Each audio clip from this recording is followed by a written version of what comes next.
Hello anybody, I am Alpaca Patrol, and this is our darker purpose. What is our darker purpose? Well, it's sort of an action roguelike, which doesn't really define much. It's sort of a catch-all term, isn't it? But the best way to kind of describe this game is sort of very similar to The Binding of Isaac in playstyle, with a Tim Burton-y kind of Don't Starve-y aesthetic visual style. It basically takes place in a sinister orphanage where a little girl is trying to escape to the roof for some reason. I don't know, even maybe you should probably walk out the front door this would be my first option if I was in some sort of sinister orphanage where I was trying to escape. I wouldn't go roof first. I would not go roof first. But, you know, hey, who am I to say? Who am I to judge? Anyway, let's jump into the game, because I think, really, that kind of would show off exactly, or more, what's going on. Actually, I just realized there's, like, these green shard reward things, which I imagine is part of, how you upgrade your character outside of, the gameplay, which I actually didn't realize at first. I did beat the easier Hall of Demonstration, and I did not defeat the tougher Hall of Demonstration. I tried that twice, and that shiz is hard, man. Like, seriously, that is no joke. Like, the first time that I played the tougher Hall of Demonstration, which is immediately after I beat easier Hall on my first try, I died in the first room. So, you know. Anyway, let's go ahead and go into the easier Hall of Demonstration. Very much like Isaac, the first room is just sort of telling you exactly how the controls work. So we have W, A, S, and D to move around. We fire with the arrow keys. I don't think you can actually... Oh, maybe you can. Yeah, I guess you can fire. I guess it works exactly like Isaac. You can fire diagonally, except only slightly, it seems. By moving in a certain direction. Okay, interesting. I actually didn't know that. But here's also Q to use your potion. If you see in the bottom right-hand corner of the screen, we have some sort of heart juice, which, I don't know, maybe drinking heart juice leads to good qualities to health. I don't know. I guess that's possibly true. That is our main source of healing. There are no, like, specific heart drops in the game. You see, our health is 100 of 100. So, there are no, like, straight-up health drops in the game, but there are, these apple juice or heart juice containers, that you can then drink a charge of, and I have 3 of 3 right now. I don't know if that's going to be upgraded later. Possibly. It would be really nice if it did. And we also, one thing that's kind of different is we have the ability to roll, which is extremely vital to the gameplay. Because I think, unlike Isaac, the game puts you in a place where you're actually a lot slower than a lot of enemies. Actually, those guys specifically were kind of who I'm talking about. They are definitely faster than you.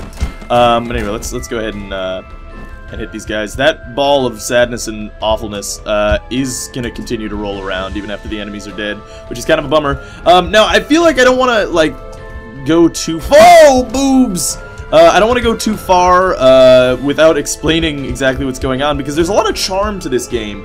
Like, for instance, after the rooms are done, the desks start talking to each other. I don't know... Oh, that's French. Okay, interesting. That guy's name is Nicholas. This is good. There's a lot of really funny dialogue between the chests. I've seen this room once before. Actually a couple times before. Actually, so here's the thing that I can do. I'll press Q, and that heals me 15 HP, which was kind of a waste, but we do have a heart container, or not a heart container, a heart juice container, really. Right off the bat. Now this is funny because this is sort of the room that that killed me in the hard floor, and the first time I played this, I did not encounter these enemies at all. I wonder if these clouds dissipate. It does look like they do. Okay. So now we don't have to worry about the clouds, which means we could probably get downwards after these clouds dissipate. Dissipate, clouds! Cloud, dissipate! Turn into a T-shaped cloud. A T-shaped cloud. Alright, I wonder if he fires... Ah, he does throw it down. Alright. Yeah, he throws down, my friends. He throws down. Now, I do want to say, I actually really do like the art style of this game. I think it looks real pretty. It's interesting because it's sort of... a lot of things are kind of two-frame animations. Oh, God. Is there anything else in this room? By the way, you could also see the map in the upper right-hand corner of the screen, which is pretty easy to understand, I'd say. Okay, we got some T-shaped clues coming over our way. Cloud, cloud, disappear. Clued. Oh, god damn it. Oh, man, we're getting our butt kicked right now. These clouds are no jokes, man. They are no slouches when it comes to damaging you. Okay, oh, we have a little heart container, so let's go ahead and heal up a bit. Let's get that dick's butts. All right, that's unfortunate, but that's okay. Whatever. Let's move on here. Yeah. So anyway, the art style. A lot of it seems sort of like 2-frame animations. I think the character actually is quite a few frames now that I look at it. But booga. Or appears that way anyway. At least has the sort of the aesthetic style or visual representation. Oh, these desks are going to be talking to each other again. Hard to say. Tall Nicholas was pretty nice. Never spilled, never drew on me. That's good. Well, that's good. What happened to him? He got baked in a pie during that whole thing with the demon and the chef. That sounds unfortunate. Alright, wow, that's the end of that. That's all you need to know about poor William or whatever. Man, this room sucks. I do not like this room one bit. Not to say that, like, I dislike it because it's poorly designed or anything, but more so that I just hate fighting difficult rooms and anything. Oh, man, we're taking lots of damage, but that's okay. We'll just drink another sip of our delicious potion juice or heart juice or what have you. I don't know what they're actually called in the game.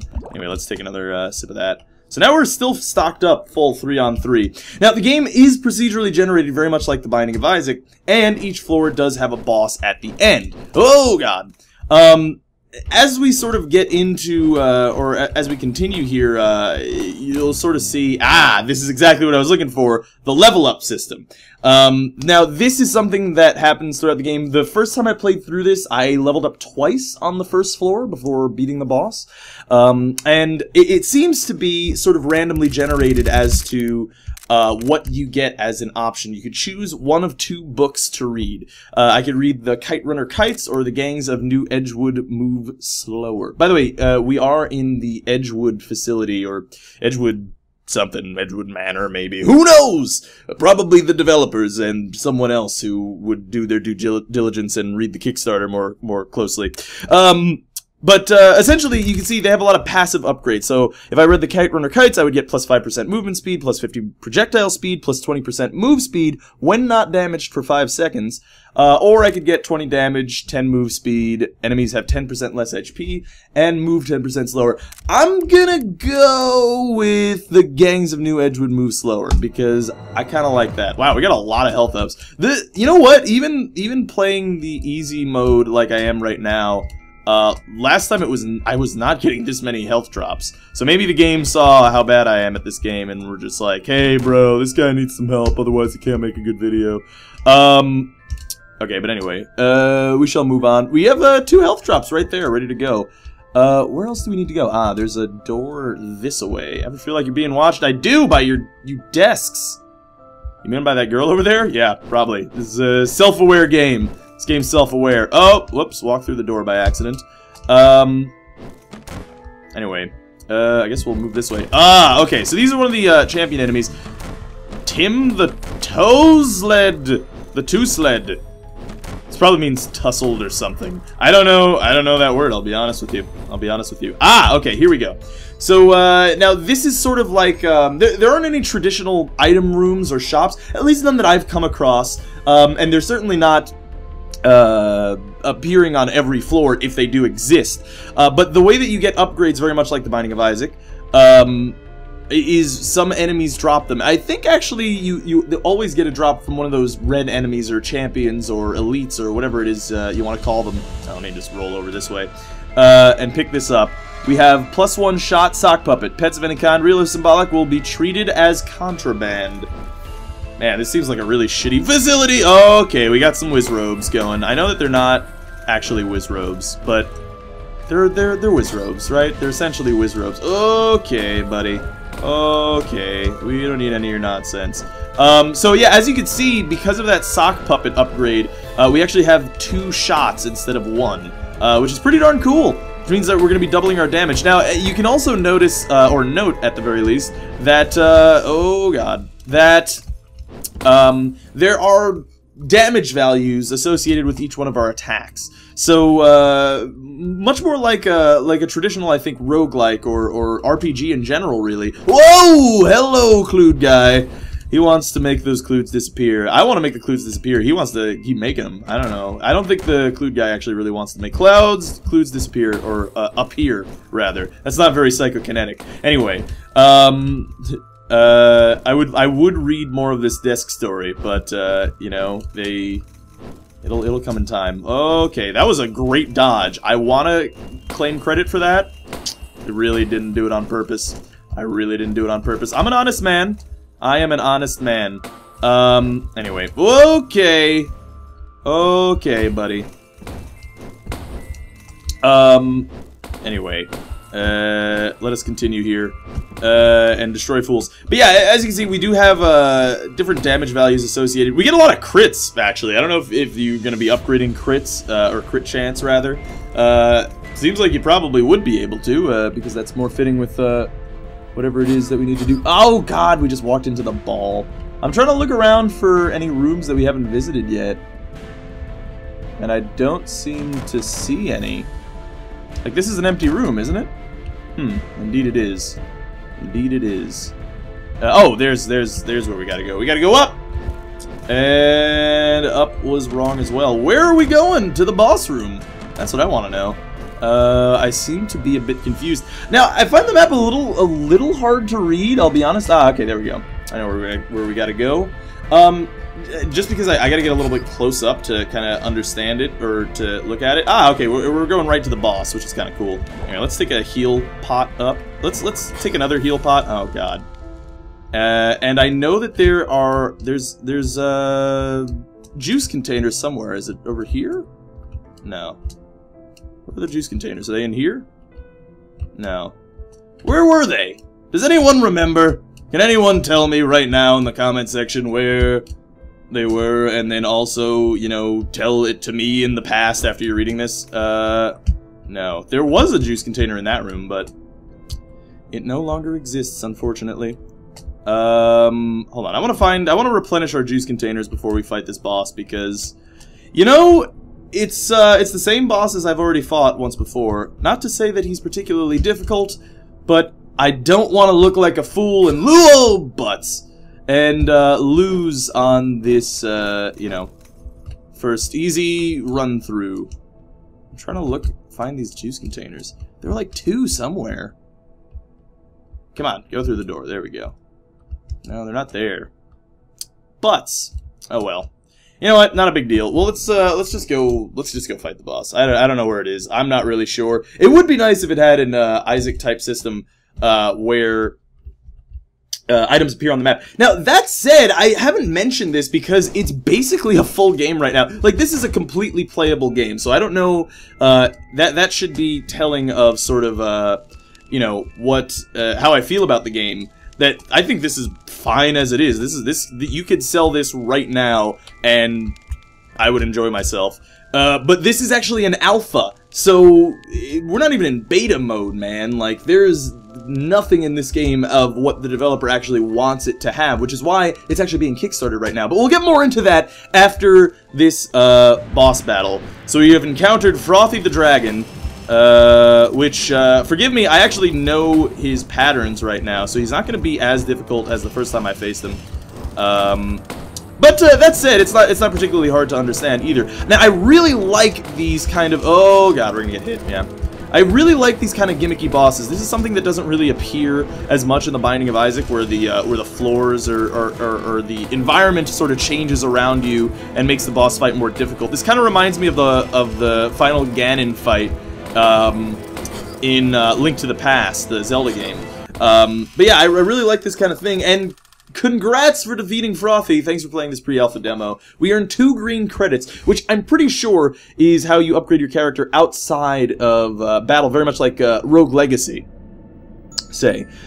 Which is cool, which sort of adds to the sort of progression of the game outside of the game itself. Now, before we end this video, I do want to show you the tougher Hall of Demonstration, because this is definitely more difficult.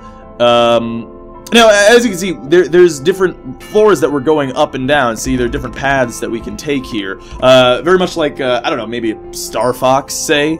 And we are trying to get to that final floor up top, up this way, which I don't believe that there's a way to do it in this alpha demo. There's only the first 2 floors, the easy and the tough floor.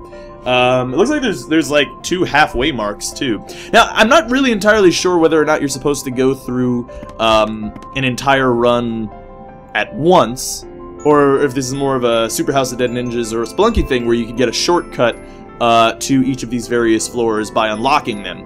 I'm not really sure, but that does kind of show you how many floors there are going to be and the sort of different aesthetics that are going to be on every floor, different enemies and so on and so forth. The variety of procedural generation that you're going to get floor to floor or just in the final game. Now, like I said, this game is being kickstarted, and as you can tell, by the way, it's a little bit darker. A little bit darker. In fact, some could say that the purpose is even darker in the harder demonstration. No, but in all seriousness, you can see one of our upgrades last time was to increase our light, if I'm not mistaken.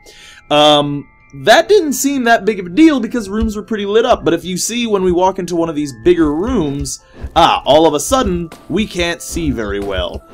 Which is... oh, butts. Oh, God. I think this is really the most... oh my god, I took so much damage there. Let's use all of our health potions and kill this Clued guy. But yeah, I think this sort of adds the most to the difficulty of the game, because we can't just instantly walk into a room and know what we need to do. There could be something horrible hanging out around in the Fog of War, which isn't really Fog of War, but you know, what have you. Okay, we're taking lots of damage, man. I always do real bad on this harder demonstration.